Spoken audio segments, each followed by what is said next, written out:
Greetings of the day. నేను మీ జ్యోతి psychologist from Vijayawada. మనము ఎందుకు ఎక్కువ స్ట్రెస్ ఫీల్ అవుతున్నాము అని తెలుసుకుందాము. అంటే ఎక్స్పెక్టేషన్స్, రియాలిటీస్ వేరే వేరే ఉంటున్నాయి. ఈ రియాలిటీస్, ఎక్స్పెక్టేషన్స్ మధ్యలో ఒక చిన్న స్పేస్ అనేది ఉంటుంది. ఆ గ్యాప్ పెరిగిపోతూ ఉంటే స్ట్రెస్ లెవెల్స్ మనకు బాగా పెరుగుతూ ఉంటాయి. ఆ గ్యాప్ అనేది పెరగకూడదు.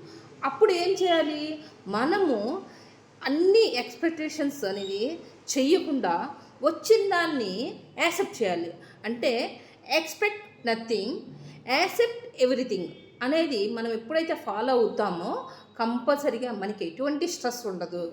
స్ట్రెస్ లేకుండా లైఫ్ని లీడ్ చేస్తాము. ఎక్కువ స్ట్రెస్ తీసుకున్నా కూడా మనం మన స్పాన్ అనేది తగ్గిపోతుంది. అందుకనే ఎక్స్పెక్ట్ నథింగ్, యాక్సెప్ట్ ఎవ్రీథింగ్ అనే ఒక కాన్సెప్ట్ మనం కనుక ఫాలో అవుతే కంపల్సరీగా మనకి స్ట్రెస్ లెవెల్స్ అనేది తగ్గుతుంది.